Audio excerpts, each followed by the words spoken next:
Caríssimos, uma prisão preventiva, ela pode ser decretada sem que haja a exposição de seus motivos, né, de seus fundamentos, de forma textual. Por exemplo, o juiz poderia eventualmente dizer assim: ora, decreto a prisão preventiva conforme os motivos que se encontram no vídeo, né, relativo à audiência que foi realizada, como por exemplo a audiência de custódia. E essa é uma questão importantíssima e recente da jurisprudência de nossa Corte Superior, do STJ, e que eu quero trazer para vocês, principalmente porque aqui temos uma particularidade maior. Nós estamos diante de um acórdão que foi proferido em relação a uma decisão tomada aqui de Alagoas. Então vejam, em resumo, o que aconteceu? Ora, o indivíduo, independente dos motivos que aqui não se fazem relevantes, o indivíduo ele foi preso em flagrante e levado à presença da autoridade, né, na audiência de custódia.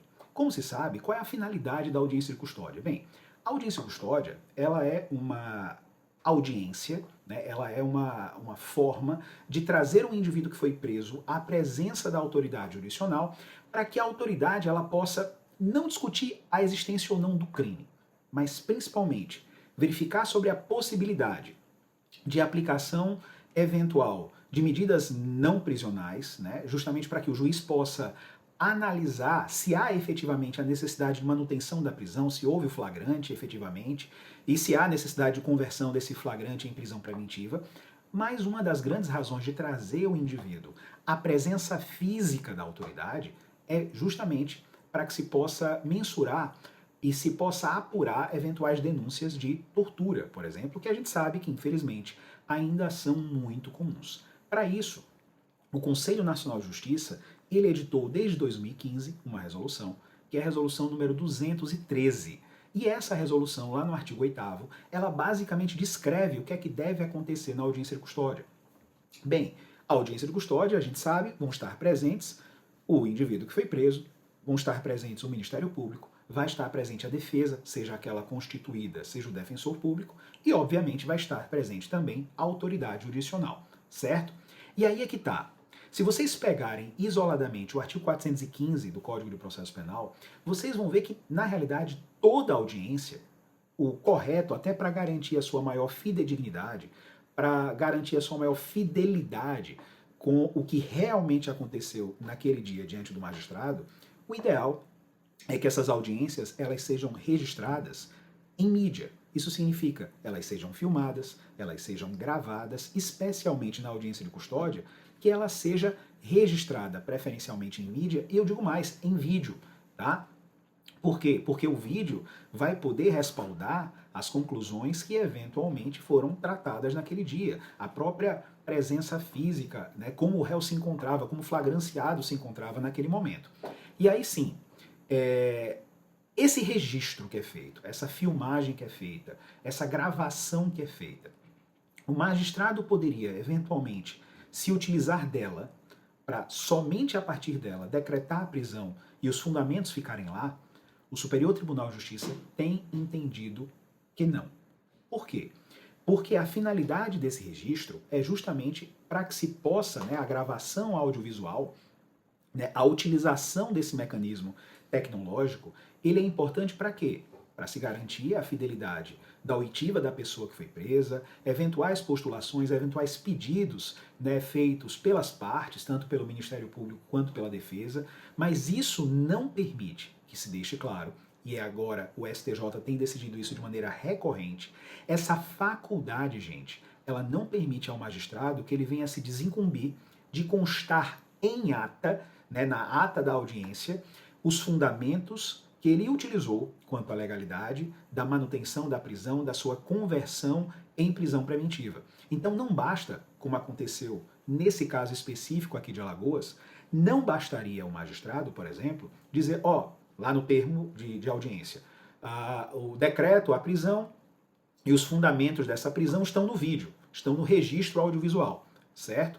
Esse tipo de decisão, essa decisão que eu estou mencionando, ela é completamente, manifestamente ilegal, porque o artigo 283 do Código de Processo Penal, que é basicamente o artigo que disciplina a forma das prisões no Brasil, dentro do âmbito penal, ele diz basicamente que existem três modalidades de aprisionamento que podem existir. Né? A primeira delas é a prisão em flagrante, que na realidade, né, depois eu vou fazer um vídeo mais específico sobre isso, mas a prisão em flagrante ela é uma prisão pré-cautelar. Ela só serve para deter o corpo do indivíduo e levá-lo até a autoridade jurisdicional. Mas prisão mesmo, nós temos a prisão decorrente de sentença penal transitada em julgado, né, que é aquela onde o indivíduo agora está ostentando o título de culpado, status de culpado, e por isso o Estado precisa puni-lo. E, por outro lado, nós temos a chamada prisão cautelar, a prisão preventiva, a prisão temporária, enfim. Então, nesse caso, qualquer modalidade de prisão temporal, de prisão cautelar, gente, ela precisa, de acordo com o artigo 5º, de acordo da Constituição, de acordo com o artigo 283, ela precisa estar fundamentada, ela precisa estar lastreada em uma ordem escrita e fundamentada de autoridade judiciária competente. Escrita e fundamentada. Não basta ser escrita e, óbvio, não basta ser fundamentada, por exemplo, no vídeo. Então, não se admite, e isso ficou muito claro a partir dessa recente decisão trazida pelo ministro Rogério Schietti, decisão agora de maio de 2023, mas que já representa, de uma certa forma, a orientação jurisprudencial que o STJ tem tomado em casos como estes, é que não se permite que, eventualmente, mesmo na audiência de custódia, que a prisão preventiva ela seja decretada por força de decisão proferida de forma única e exclusivamente oral na audiência e que o conteúdo dessa decisão ele fique apenas registrado no meio audiovisual. Ele fica apenas registrado na gravação feita da audiência.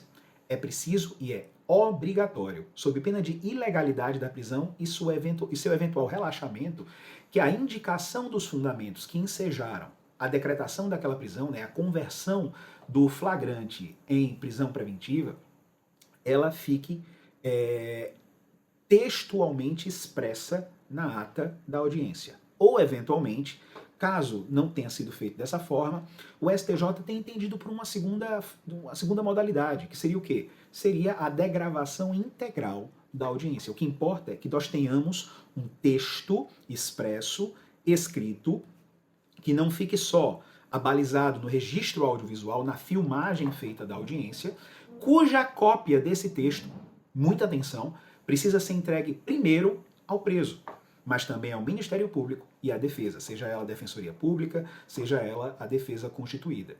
Com base nisso, nós temos toda uma orientação que o STJ vem tomando desde 2017, a partir do recurso em habeas corpus de número 77014, que também teve a relatoria do ministro Rogério Schietti Cruz. Então, para finalizar, é possível que haja a decretação da prisão preventiva ou de qualquer outra medida cautelar pessoal em audiência de custódia, feita de maneira oral, sem que os fundamentos que determinam a legalidade, a validade, né, a própria necessidade desse aprisionamento cautelar, eles estejam consignados em texto expressamente, a resposta o STJ tem dado é não. Então, muito cuidado nessa hora, um abraço a todos e espero ter ajudado, né, dentro desses pequenos vídeos que temos feitos sobre a jurisprudência de nossas cortes superiores. Um abraço grande e até mais.